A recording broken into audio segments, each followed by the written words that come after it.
Hi guys, welcome to this session in Microsoft Excel. In this module, I want to show you how you can highlight a table wherever there are changes between a second table. So on this sheet, format as table, I have this table, and on the second sheet, sheet 1, I have another copy of that same table. However, on the first table, there are a few differences. What I want is conditional formatting to highlight those differences. So if I highlight this table, I'll highlight the table.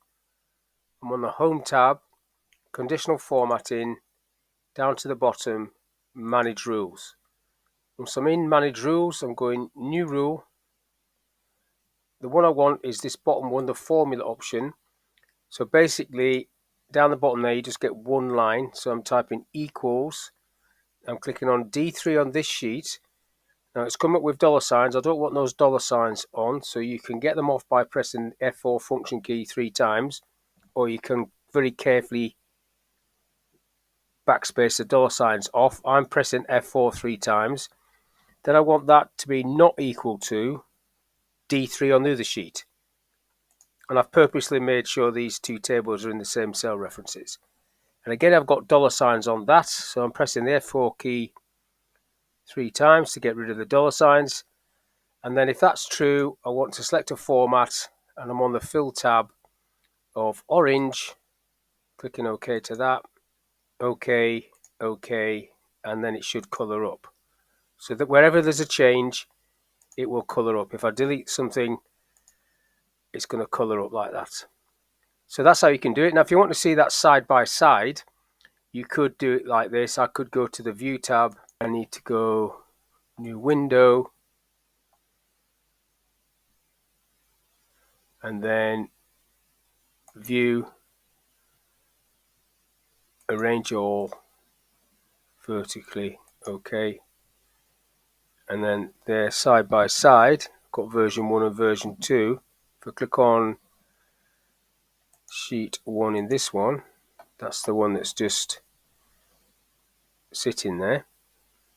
So when I did this, I could have gone without clicking onto the sheet tab down the bottom there, which is what I did. I could have just had them side by side like this and gone from there to there. It doesn't matter which way you do it, but you can see the changes. So if I, for example, copy that change out of there,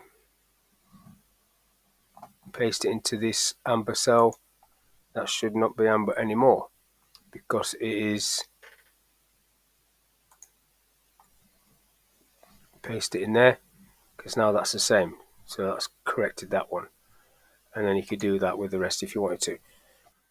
Now, if you want to use conditional formatting to highlight duplicates, for example, say in this column here, these are ID numbers, can't have two ID numbers the same, you can do that. So if I highlight the whole column actually, even though there's some blanks there, conditional formatting, manage rules, and then new rule, and then one of these options here, it's format duplicates. You just have to pick a color.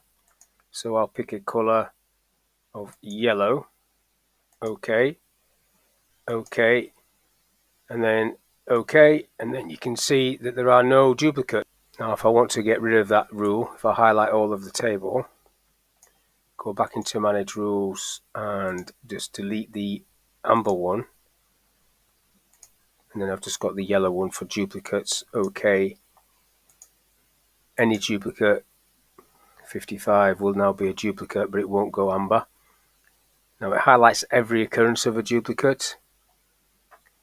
Now I didn't do it in this one. What you can do with conditional formatting though is you can use the format painter as long as it's not a formula option. So if I click on the format painter and just paste it down this section column where there are duplicates, it should color it up yellow. And you can see it does that there. Likewise with all these other columns, you could use that format painter to copy it across if it was relevant. Because there's male female there, it would be all of that would be yellow, so not really of any use. It's more to do with typing a code in that's already in the list, and it's going to flag that up straight off by coloring up. So that's all I want to talk about in this little video, how you can use conditional formatting to compare changes in two lists, and how you can use conditional formatting to flag up duplicates. So hopefully this little video was of use. Thank you for your time, and I'll catch you on the next one.